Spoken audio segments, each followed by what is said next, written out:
Before this game against Liverpool, I was clean shaven. This beard has grown through stress. I had short hair and it's just grown. I now look like some sort of Robinson Crusoe who's been stuck on an island for the last 100 years. I mean, look at me, the state of me. Grey hair in my beard as well. I'm only 18 years of age.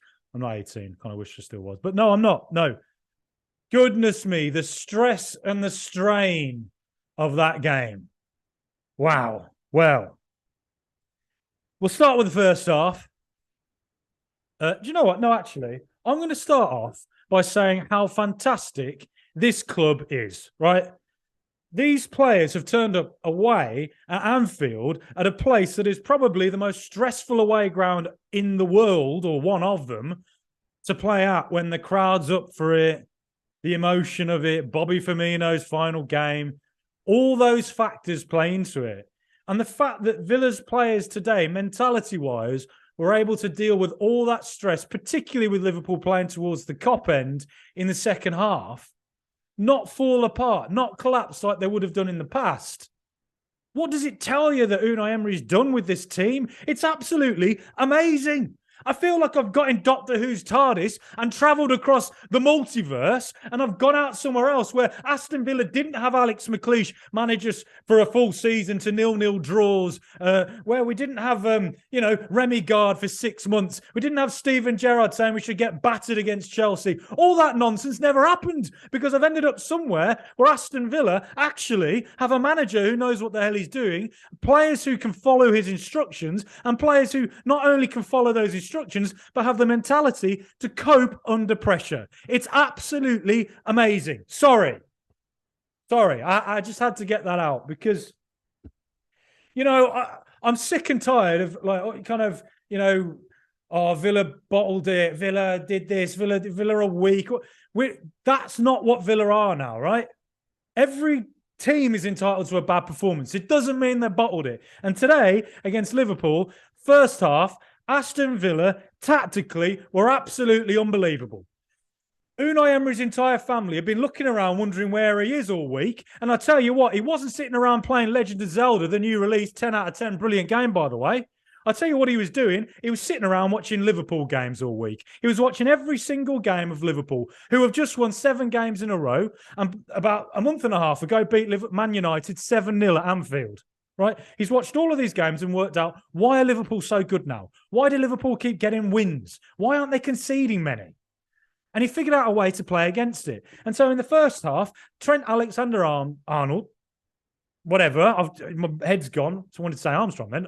TAA, Trent, is coming up from fullback. He's doing what Zinchenko did at Arsenal. He's doing what City have been doing for a while now. He's coming forward, he's roaming around, and you're thinking, oh, hang on, he's going to play that quarterback role. He's going to do what Calvin Phillips was doing at Leeds, spraying the passes here and there, looking for Villa's high line. Hopefully Cody Gakpo can get him behind. But I tell you what, John McGinn and Ollie Watkins, the two of them, wouldn't let him do it. McGinn was constantly on Fabinho. So Fabinho and Trent couldn't get the ball rolling from deep inside Liverpool's own, half.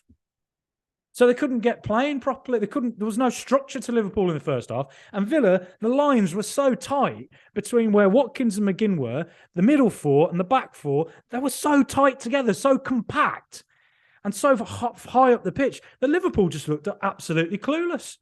And so on top of that, you had Douglas Luiz, who was absolutely phenomenal in the first half. Everything he did was perfection. He'd get the ball, 3 players around him, and he's not going to panic. He's not going to kick it away like 99% of people on earth do. No, instead, Douglas Luiz, he can just stay calm for 1 second, that 1 second where you need that calmness, and he'll just find the pass. And he kept finding it. And not only that, he also, every time there was a 50-50 for him, how often would you see Luiz just get there for it?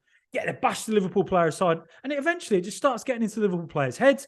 Aston Villa then get a real run of form. And McGinn and Watkins, I praise them for their defensive work, but also McGinn playing off as that second striker, a role I've mentioned before that McGinn might play for Villa. He did it today. And there were times where, the penalty that Villa got, that was McGinn coming deep, gets the ball after I think it was Douglas Luiz won the ball off a Liverpool player, or maybe Kamara. Anyway, comes forward to John McGinn, and just as he was, superb against Tottenham, Today, that through ball for Watkins, he was doing it so often, looking for it, and it came off for that. Got Watkins is through, foul on him, penalty, and look, again, I talk about mentality.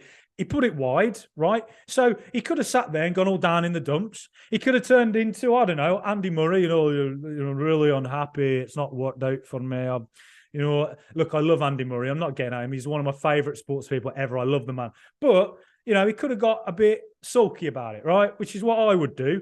I'd be sitting there looking around, looking at everyone, But no, instead he misses, and instead he just carries on. And Villa don't collapse and they don't get their heads down. Instead, they just play on, carry on dominating, carry on doing what they're doing, stay disciplined, stay tactically disciplined, and then eventually they get the chance, and it comes out to Douglas Luiz, who whips that ball in, and Jacob Ramsey, who as well was also excellent again today. He was at his best, wasn't he?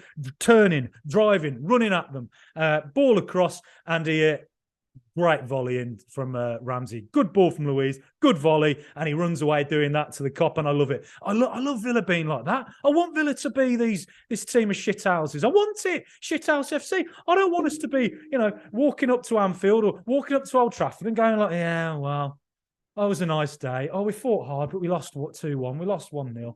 Yeah. Oh, well, I like Liverpool. It's a nice city. And it is a great city, by the way. But instead, we're doing this. We're turning up and making it a horrible day out for them. Good. Part of the evolution of Professor Unai. I'm trying to think of what's going on. First off, we could look at the refereeing. Wasn't great. Again, I think it's been poor officiating. Checking Tyrone Mings for a red card. VAR. I don't think so. And it was just, something else that summed it up as well was... right at the end of that half, I think it was about the 50th minute. There was so much injury time today. About the 50th minute, there was a moment where the ball came away and Luca Dean was pushing Andy Robertson across the opposite end of the pitch. He'd driven forward. All the Villa players had that elite mentality today. They were just out there to win, put Liverpool under pressure, and do what normally Liverpool do to us. Put you under high pressure, put that intensity. I'm trying to think of any other notes from that first half, because I'm quite sad, really. I make notes. Yeah, I do. Got nothing better to do, have I?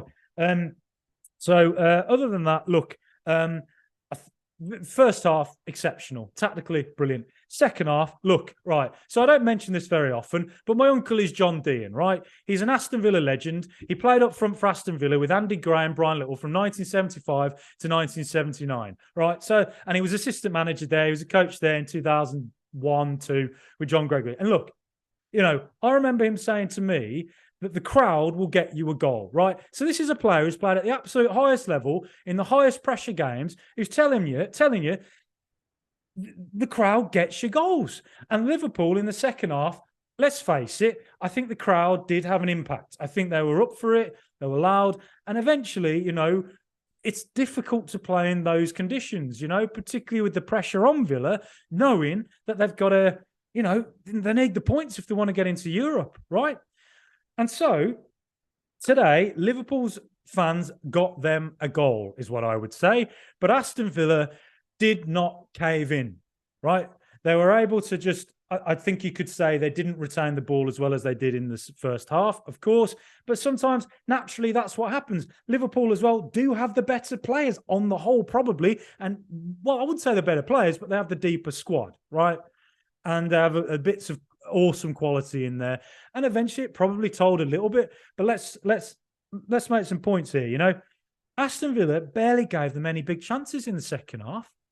For all the pressure they had, they didn't have that many big chances. God, I've been yelling a lot here. Sorry about that if your ears are hurting. But Villa had to deal with a lot of things going against them, right? I think, Luca Dean coming off, Alex Moreno comes on, and Moreno was only on for 10 minutes. He made one great tackle, and then just before he came off, a fantastic header away from Virgil van Dijk. But there was also one moment from Alex Moreno where he pushed forward, put the ball across, and Ashley Young had come on for Leon Bailey. And I think that was the absolute right decision to make, because Bailey at that point, I think, was our only real weak link in the side. Young got the ball, and it was a chance for Villa. Could have done better. But it was the fact that Moreno had pushed forward that you were thinking this is what potentially could happen for the rest of the half. he'd shown that defensively he could do the business with 2 big tackles. But I just think if he hadn't come off, maybe we'd have got 1 or 2 more chances with him pushing forward down the left. And I think that might have been Emery's plan all along, really. Just hopefully hold off Liverpool, maybe get a goal, and then hopefully we can punch them on the counter. Because obviously Trent's going to keep coming forward. He's going to keep wanting to put those whipped balls in.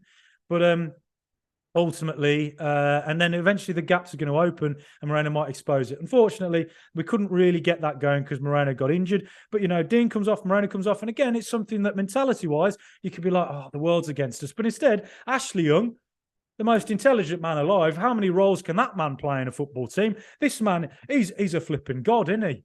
He's an Adonis. I mean, he walked up to the top of Mount Olympus and Zeus looked at him, stepped aside and said, you sit in my seat, Ashley, because I don't know what it is. You're godlike the way you can do all this. And so Young can step into that role and he doesn't let Salah get at him. How many good tackles were there on Salah from Ashley Young? Now, yes, the goal came from, I think it was Salah got the ball and he whips it in left-footed. To be fair, it was a really good ball. And to be fair to the defence, for me, that's his trademark, isn't it? He finds a bit of gap. He finds the space. His timing. Timing is superb. And he found the bit of timing between Mings and Konsa. I don't really think you can criticise the defence of the goal. I think it was just a really good goal. And it's really late in the day. It's near the 90th minute. And it's so frustrating. You're just thinking, oh, man, that late goal, is this it now? Is this it? 10 minutes of injury time. Again, mentality. You're thinking, oh God, are they gonna get that goal? You're just thinking it's an inevitability, aren't you? It's probably going to be Alexander-Arnold, but instead, massive stops from Martinez at times. I think Gakpo had a great strike from about 30 yards, but it's the panic. It's so easy to set in. He could palm it away, throw it away, and the team's all panicked. It goes back out to a Liverpool player and then kicks it back in for a cross, but instead holds on to it. And that's what you get from a world-class goalkeeper like Emi Martinez. And, another moment I can think of in the second half, Jacob Ramsey, who was workhorse all day, tracked back on Salah again. Wendia at times tracking back on Salah. How many attacking players did you see getting back on Salah? And again, I think Villa really, yes, Liverpool took control. Yes, I think you could criticise that Villa couldn't quite hold on to the ball as well, couldn't retain it as well in the second half. But sometimes it's just that pressure cooker environment, isn't it? And it's difficult. And, it's just the natural flow of the game. You 1-0 up. Sometimes you're just thinking, we got to sit back and then you got to conserve your energy as much as you can. And then eventually you might just hit them on the break. And there were 1 or 2 occasions we nearly did that. McGinn had a good chance. And at the end, I think, when Dia had the ball in like the 96th minute, poor layoff to can't even remember who it was who was trying to lay it off to, but you're thinking, we had a chance there. So I think what you can say today is fantastic performance. Praise for every single one of them. Matty Cash barely played in 40 years. He comes back and he's, sprinting right to the 90th minute. Sticking on his man. We kept the formation. At times, we looked like we were playing a back six. The lines were always compact and tight. There were 1 or 2 occasions in the last 10 minutes I feared that they might find that through ball. But again, the high line worked. The amount of through balls that went too far, that went out. The amount of times we caught them offside. The amount of through balls that just went straight to Emi Martinez. It worked. Defensively, it's working. How many pundits have said recently, Aston Villa, the luck's going to run out. Or Aston Villa, the high line's going to get found out. In life, sometimes you make your own luck, and that's the same in football. You make your own luck, and these players are doing it. It can't be luck if it keeps happening. It just can't be. Man City aren't lucky. Arsenal haven't been lucky this season. It's consistency. It's just the way it goes. It's because you're playing to a certain style and you're making it work. And I think, again, praise. I thought Ezri Konsa, fantastic. The form he's found this year again. Tyrone Mings, Ty, the God of Thunder. I mentioned Ashley Young going up to the top of Mount Olympus. Tyrone Mings should go and sit next to him. Sure, should share a seat with him. Again, superb. Kamara, super. Again, he's been out for a long time. He's come back and he's done the job again. Just superb. Douglas Luiz, a monster in the first half, dominated it. Again, really good second half. McGinn, I've got massive praise for having to play so many different roles today. Ollie Watkins, didn't let his head drop. He fought and he fought. He had to do all the ugly stuff today against two really physical centre-backs, and he did it. He did it. So, look, I'm sorry that I've been a bit over-emotional here. I'm sorry that maybe I've got a bit carried away. I'm sorry if your earbuds, you got tinnitus now ringing from me, yelling and yelling, but what a fantastic performance. Villa had to go to a team that's won 7 games in a row. They had to go to a team that's going for the Champions League, needed a win, and got a point, and almost got full 3 points. And it didn't feel like Villa were lucky either. It really didn't. It felt like Villa were superb, and I cannot praise these players high enough. I can't praise Professor Unai high enough. Brighton next.